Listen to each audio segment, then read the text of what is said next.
week's episode of the Goodrum Show with me, Chris Goodrum. As per usual, a big thank you to everybody that watched last week's episode of the show, liked, commented, all that kind of stuff. Also, a very, very big thank you to anyone that purchased a bottle based on the last couple of weeks' reviews. That's very, very much appreciated as well. Of course, please bear in mind that the show has no direct links to my employer, so anything I do say during the episode has no bearing on them whatsoever, but obviously, like I said, there is a symbiosis here, you know, and I taste stuff, and if I really like it, then a certain emporium will generally tend to sell it. So you know, but like I said, you know, the show is an entity in its own right, so to speak. So that kind of leads us kind of nicely into this week's episode of the show.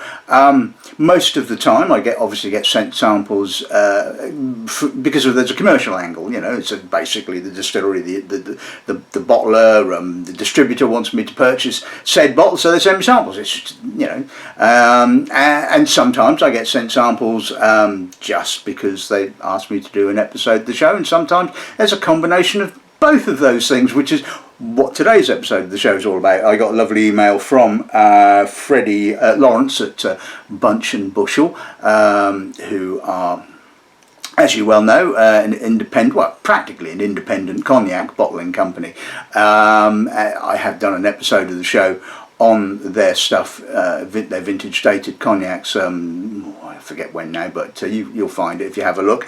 And he sent me an email and said, do you fancy doing an episode of the show on our new trilogy? And I said, well, yeah, why not? Now I had another, well, the thing is, I mean, obviously being a trilogy is 3. Yeah, it is, honest. And so 3 samples really doesn't make an episode of the show. So I did have one bottle or one sample of one of their vintage dated cognacs, and I did ask them to send me a couple more, which Freddie kindly did. So we now have 6. So yes, we will look at the trilogy, which is kind of a sort of a house blend, I suppose, for Bunch and Bushel, because obviously, like all independent bottling companies, they have stocks, and so yes, they do the individual vintage dated cognacs, but obviously, you know, they've now kind of expanded the range. I mean, it started with the Cafe 20, I believe, which I think they started bottling a few years ago, and it was paying homage to the sort of like the cafe culture. It hasn't been flavoured with coffee, but you know, or the French cafe culture, I should say. And since then, they've obviously decided to sort of expand this kind of trilogy to add 2 other bottlings, one called the Cigar 15, which I think is a fairly obvious kind of like reasoning for bottling that. The idea is obviously that it pairs well with cigars, and the final bottling in the trilogy is called the Cacao 25. It's the Cacao 25, isn't it? Yes, not the chocolate 25. So yes, and I'm guessing that the whole idea of the Cacao 25 is that it kind of, as Freddie was saying, it is still kind of all bound in with the sort of French coffee or cafe culture of, you know, sitting outside the cafe smoking a cigar, eating a pain au chocolat with your coffee and your cognac. You know, it's all wonderfully idyllic, isn't it? So yeah, so basically he sent me the samples and said, do you fancy doing an episode of the show? And I said, well, does the Pope you know what, you know where? Et voila, as they say. So anyway, it's not a huge amount to say about the cognacs, but one thing I would say is that I do like the bottling and the packaging of the trilogy range. It looks very modern, and this is always a bit of an issue with cognac, because cognac is deemed as a very traditional style of spirit. People want it to have a traditional label, and when you start moving away from that, and you're obviously trying to appeal to maybe younger drinkers that have been brought up on Scotch or things like that, and you know, you want sort of like a slightly more modern angle, but you don't want to alienate hate people that sort of love the whole tradition of cognac. It's a very, I imagine it's a nightmare as a producer and a bottler. I mean, you know, there are some cognac houses that have gone full on sort of, you know, modernist style. So yeah, it's at the end of the day, it's all about the juice in the bottle. But you know, sometimes you have to sort of look at the bottle and think, well, yeah, that's a nice looking bottle, and I like the bottle. So let's hope the juice is pretty good anyway. So I think that's enough waffle. Let's introduce the lineup, shall we? Right, okay, so we're going to start off with the Cigar 15. Now, all three of the Trilogy bottlings have been matured in exactly the same way. So the spirit has been matured for 6 to 8 months in brand new Limousin oak casks before being transferred to used casks for the remainder of its time. I love that, how the cognac producers have a tendency to do that. They give it a bash of new oak to start off with, then put it into used oak to sort of like let it all marry and you know, harmonise. So so the Cigar 15 is bottled at 41%. Again, it's the same old thing with I'm afraid that the issue I have with cognac producers. Why are you stuck at sort of 40? You know, why haven't we moved to 46%? Or you know, but anyway, it is what it is at the end of the day. So second bottle we'll be looking at is the Cafe. So this is the Cafe 20, so 20 years old or thereabouts. And the third one in the Trilogy, as I said earlier, is the Cacao 25. So the Cafe is bottled at 42% and the Cacao is bottled at 43%. Obviously there's a reason for doing that, so stepping up the ABV. I don't know whether that was kind of done for flavour reasons or whether that was done for commercial reasons or just to be a bit, you know, different. That I obviously don't know. Then obviously, as I said, three swallows doesn't make a summer, as they say. So we're going to look at three of their vintage dated bottlings. So I think I've looked at this one once before in the last episode of the show. This is the Grand Champagne Cognac 2010 vintage, distilled in 2010 and bottled in 2020. Now apparently they still have casks of this 2010 spirit maturing away quite nicely, so currently around about 14 years old, so no doubt at some stage they will do another bottling when it gets to, you know, about 14, 15 maybe, and so on and so forth. And I believe the same can be said for the 2004 vintage. This particular bottling, 100% Uni Blanc, bottled in November of 2023, so making it 19 years old, bottled at 43%, same as the 2010. Now, a bit of a jump and a frisson of excitement for the last bottle. It is a 1945 vintage. Now 100% Uni Blanc again, and well, you know, I mean, I don't get the opportunity to taste this sort of spirit every day of the week, but obviously being in the position that I am, I do get the opportunity to taste these very occasionally. So it's just a huge thank you to Freddie for this particular sample. So I mean, just think about it, you know, just think about what was happening in Europe, certainly in France in 1945. I mean, this would have probably been distilled, what, in the early months of 1945. I think the sort of the cognac distilling year, if memory serves me correct, runs from, I think, sort of November, December time from the prior year through to the early part of the following year. So this would have been distilled early 45. Just honestly think about what was going on in 1945, and you know, and now here we are, sort of 80 odd years later, and I get the opportunity to taste this. It's just sometimes, you know, it's just mind-boggling, as we said. Now, obviously, the spirit has not spent 80 years in cask. Very few of these cognacs do. They often, as you well know, are taken out of cask and they put them into what they call bonbons or demijohns, essentially.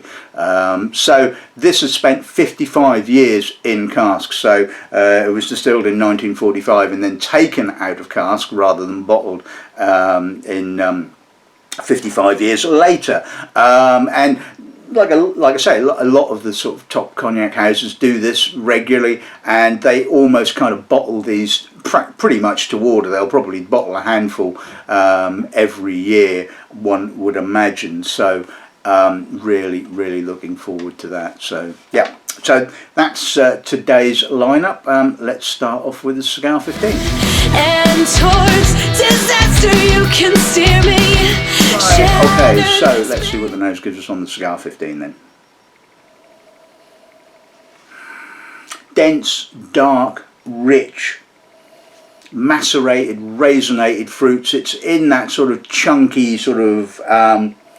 but elegant style of cognac. There's a bit of plum, a little bit of chocolatiness, some grippy oak, bit of vanilla.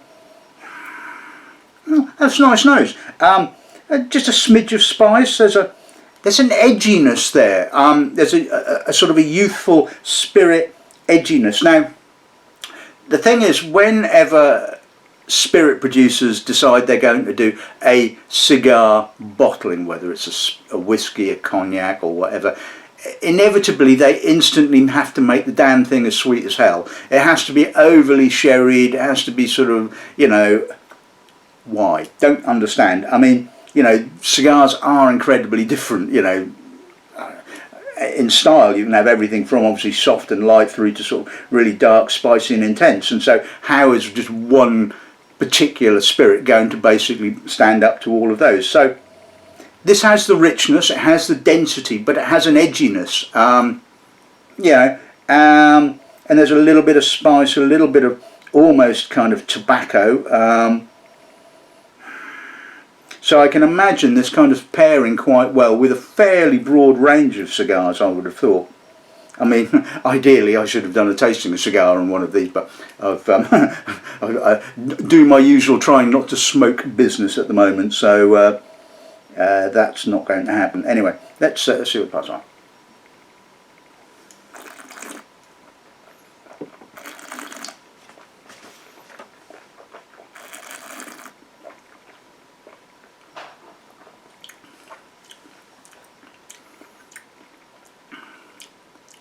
Again, rich, dark, macerated fruits, raisinated fruits, a little bit of sort of almost kind of treacle. It's a bit on the short side, it's a bit edgy, the spirit kind of cuts in. It's got a little bit of a herbal astringency, dried grape, some soft spices, but some edgy citric, sort of almost like rose petal mar notes. I mean, I think it would probably work fairly well with cigars. I think it doesn't have that sort of cloying sweetness that you can sometimes get with, like I said, with spirits that have been, you know, made for pairing with cigars. It has an edge to it, as, you know, a grippiness, but on its own, that edginess is kind of like, you know, kind of cut off the finish, and it's kind of like, you know, I mean, it's good spirit, don't get me wrong, but it just doesn't quite have that finish. Yes, I suppose if you're pairing it with a cigar, it probably works quite harmoniously, but kind of on its own, Show me a mile for my suicide that will kill off the lies. Right, okay, so let's move on to the Cafe 20. Let's see what the nose gives us on this end, shall we? Right, so obviously you can see the lineage here. We can see the sort of the kind of house style, if you like. Again, rich, soft, juicy, dark fruits, raisinated fruits. But this doesn't have that sort of edge to it. Doesn't have that herbal, astringent, slightly spirity edge that the Cigar 15 had. It's beautifully rounded, touch of vanilla but not overly vanilla, a little bit of violets, licorice, ginger. Even though this is only just, you know, an extra 5 years old, it does seem a lot more mature. And like I said, although the 15 has been, you know, designed with, I guess, that edginess deliberately to pair with the cigars, this I find a lot more appealing on the nose. Let's see what the palate's like.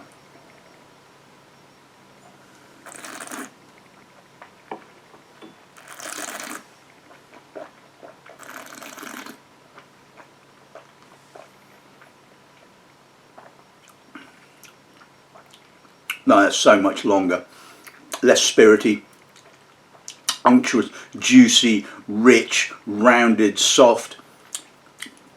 Touch of coffee in actual fact, just on the finish. Again, it's got a lovely sort of herbal note coming through on the middle, touch of vanilla, a little bit of tannin, a little bit of spice, but again, not too much. We're not drying out the finish. Has a vibrancy as well. This is just a beautiful spirit, it has to be said. Now, retailing wise, we're looking at somewhere around about 110, 115 pounds. So yes, not cheap, but bloody good, it has to be said. That finish is just so long, it just lingers. Maybe this wouldn't quite work so well with a cigar. I don't honestly know because I haven't got a cigar with me. But you know, it, like I said, it's obviously been deliberately blended for the reason it has been blended. But for me, I think it works absolutely gorgeously on its own. It really is a beautiful spirit. Right, okay, so let's move on to the Cacao 25. Let's see what the nose gives us on this end, shall we? Oh, that's a lovely nose. So again, we have the house style evident. The dark, raisinated, juicy fruit, prune, plum, a little bit more chocolatiness. There is that sort of, I do get a slight sort of cacao nib, not overly bitterness, a slight woodiness, but again, the spirit is so luscious and fruity, it kind of balances that up and it's all really quite harmonious. A little bit of vanilla, dried apricot, sweet spices. There's an almost kind of salinity happening here, a sort of saline minerality that's coming through it. Oh, that's stunning. I mean, that is a lovely nose. I mean, what we're looking at a sort of a retail price of around about £135, and yep, that's pretty expensive, but wow, that's a hell of a spirit. It really is very, very impressive.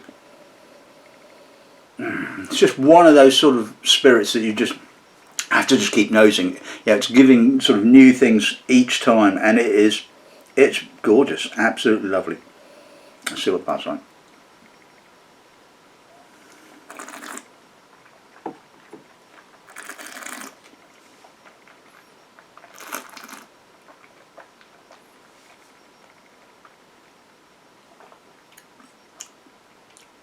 Oh, is that such a juicy finish? My mouth is watering, but not from the alcohol or the acidity. It's just watering from the weight of juicy dried fruits, dried apricot. Almost sort of starting to move into a dried tropical fruit note as well. Some baked apple, vanilla. Again, on the finish, there's that slight sort of cacao nib, woodiness. A little bit of sort of bitter chocolate, but not too much. Again, it's just wonderfully harmonious. It's layered, it's long, it's just damn good. 5 years went by and I'm not really sure if I am fully Okay, so let's now move on to 3 of the vintage dated cognacs. So this is the 2010, distilled primarily, I believe, from Uni Blanc with a little bit of Fol Blanche. So let's see what the nose gives us on this end, shall we? Quite young, quite high toned, dried, sort of sultanery kind of fruits, lighter dried citrus, not as dark and rich as the Trilogy. Lovely vibrancy, minerality, touch of baked apple, vanilla pastry, green apple. Yeah, it's a pleasant nose. It's got a bit of a an edginess again, that sort of youthful edge to it. Yeah, I mean, I like the nose. I think the nose is impressive for a relatively young cognac. it has quite a lot of complexity, I think. Let's see what the palates are.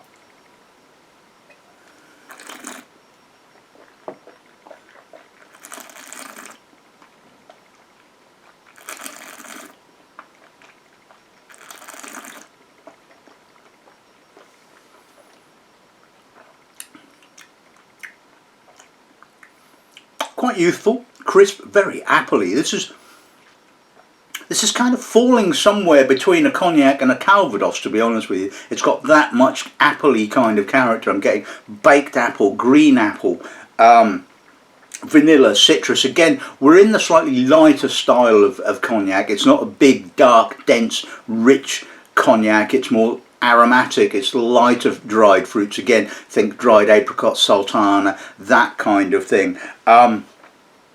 A little austere on the finish, I will say. It is showing its youthfulness. There is a tongue-tingling intensity, it has to be said. Maybe if this was bottled at 46%, that alcohol might have been a little bit too intrusive, possibly. It's a nice cognac, it has to be said. I like the sort of, I like the austerity of the finish, but it's not spirity. It's kind of, I kind of prefer this, I suppose, to the Cigar 15, even though that they are both, they both have a bit of a shortened finish to a certain extent. I just kind of warm to this one a little bit more than I do the Cigar 15, but you know, nice cognac. Right, okay, so let's move on to the 2004. Let's see what the nose gives us on this end, shall we? Ooh, now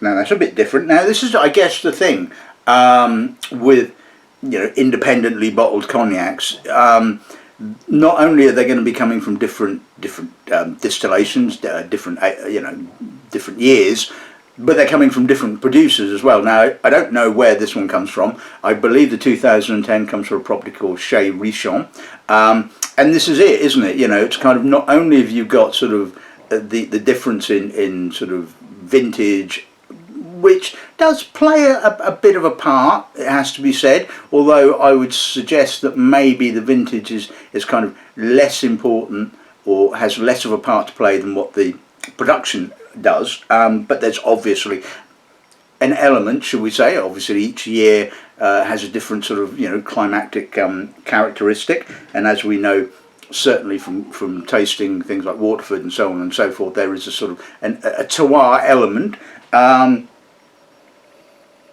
but this has got a real fruitiness. It's kind of got an almost kind of late harvested honeyed kind of character, almost kind of marmalade-y.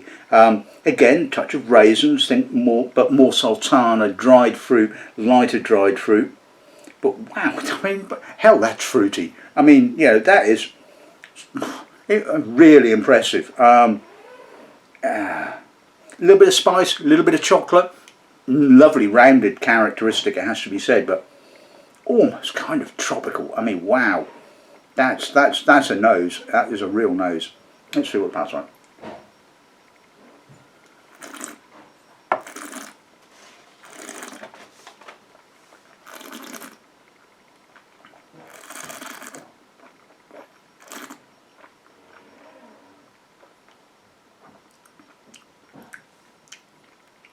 Well, that delivers everything that the nose said it was going to. Beautiful spirit, it has to be said. Really juicy, really fruity, almost tropical. I'm getting melon, baked apple, dried apple, green apple, but again, it's not kind of as appley as the 2010. There's just so much fruit there. It's got a lovely sweet spice, a touch of bitter spice right on the finish. Almost kind of biscuity, almost. A little bit of tannin as well. Really complex, lovely spirit, it has to be said. Aftertaste, it's got this lovely minerality to it. I can feel the sort of alcohol and the minerality just sitting in the, you know, in my cheeks almost. Beautifully balanced. Again, maybe I would have said this possibly could have warranted being bottled at 46%. I don't see why it couldn't have done. I don't think it would have, you know, hampered it. Might have, I mean, all right, it might have made the spirit a little too intense. Who knows? But I think sort of when you're at this kind of point, and certainly this kind of price point, which I hadn't made a note of how much it was costing, but I guess 20-year-old, you know, again, we're looking sort of 130 odd pounds, I suppose. Really, these should be being bottled at 46%, I think. But anyway, either way, lovely.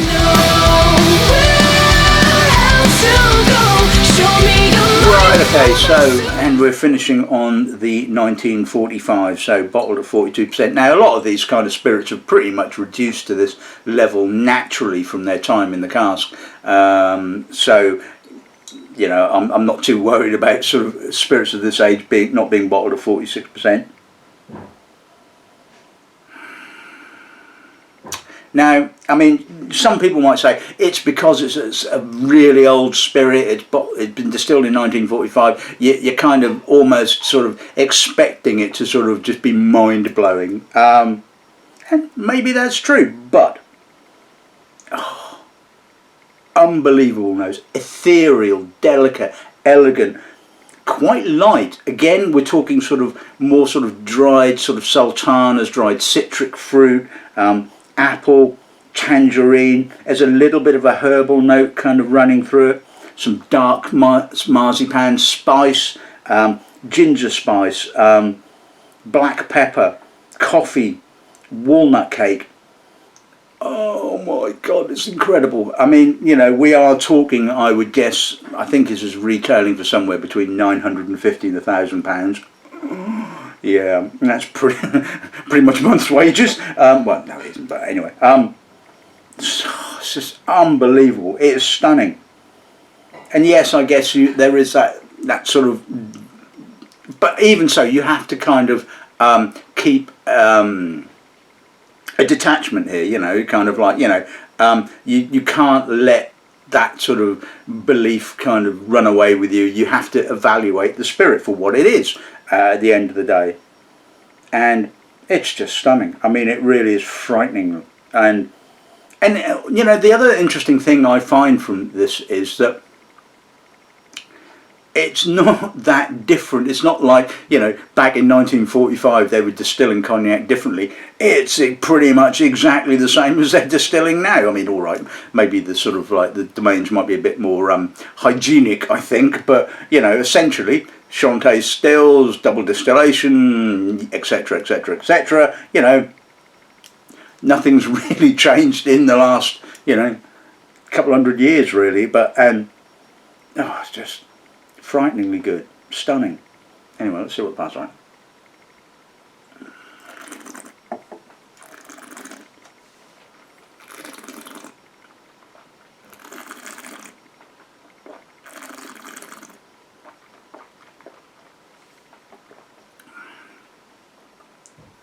Where do you start? I mean, this is one of these sort of spirits that sort of almost defies a kind of a tasting note, but I will do my best.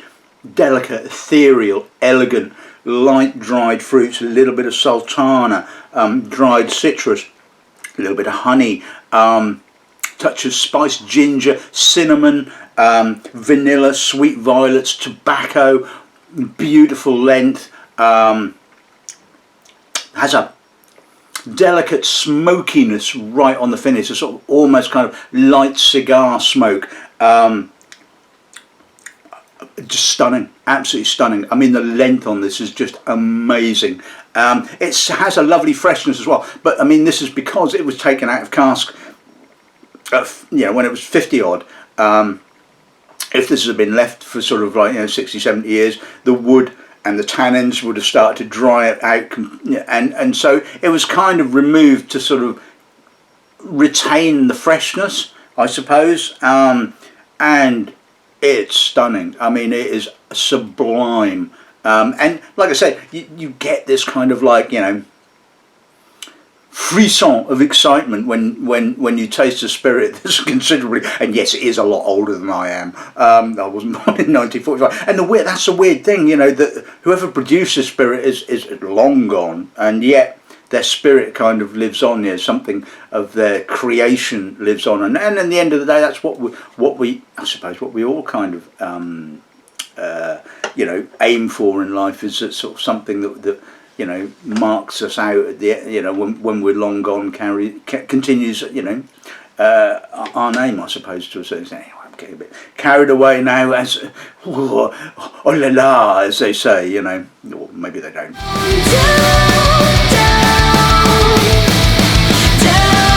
Okay, so some today's episode of the show up, kind of ending on a bit of a bizarre note, I suppose. But anyway, firstly, a big thank you to Freddie from Bunch and Bushel for the samples for today's episode of the show. I think it's been a hell of a lot of fun. Really enjoyed it, has to be said. The Cigar 15. I can see it working with a cigar. Not quite so keen on the spirit in isolation, shall we say. It's a little bit young. It's a little bit sort of eau de vie, Mari kind of in character, but I can see why that's been blended like that, because you want that sort of edginess to balance up against the cigar. And like I said, it's lovely to see somebody producing a cigar cognac malt, a cigar pairing that hasn't gone, it's got to be bloody big and sweet. So hats off to whoever blended that for doing that. The Cafe 20, yeah, absolutely gorgeous. Love that. Just beautifully soft, touch of coffee notes, all that kind of stuff. You could drink that with a cup of coffee. Or just, watching the girls go by, as they say. I can see that. The Cacao 25, well, I mean, obviously standout bottling of the Trilogy. You would expect that the oldest bottling to be the standout bottling, but it really was. Again, beautiful harmony. I love the sort of the fact that this has a sort of style all of its own, which you can see from release to release, and yet the sort of 25 just has that more maturity, that lusciousness, and beautifully fruity kind of character, which really certainly did it for me. And the 3 vintage dated bottlings. The 2010, I liked it. It had sort of like joie de vivre, I suppose, if I'm getting it all French. Had intensity. All right, it was a little bit short, but I loved that sort of that kind of youthfulness. Had loads and loads of character, loads of personality. So yeah, really liked that. As for the 2004, just a sublime spirit, it has to be said. I mean, did they break the stills with that one? I mean, wow. I mean, almost tropical. I mean, I don't think I've ever tasted a cognac quite like it. So, like I say, look for it. It's, if you love your great cognacs, then that certainly was it. And if you have an infinite bank balance, or Bill Gates' bank balance, or Elon Musk, or whoever, this is kind of like your go-to bottle, isn't it? 1945. Like I said, I'm just so appreciative of being given a sample of this, because like I said, I know how much this damn stuff costs. So even a sort of like a small amount is pretty expensive, and these sort of companies don't kind of like throw this sort of money around. But I mean, unbelievable! Really delicate, ethereal, elegant, just a stunning spirit, and just goes to show the quality that is inherent in the cognac region. Yes, there are some less than remarkable spirits that come out of the region, but when cognac is at its best, you can see why it's kind of thought of as the the king of spirits, because it is just frankly stunning. And it's not just for Christmas at the end of the day. There you go, that's the title for today's episode of the show, isn't it?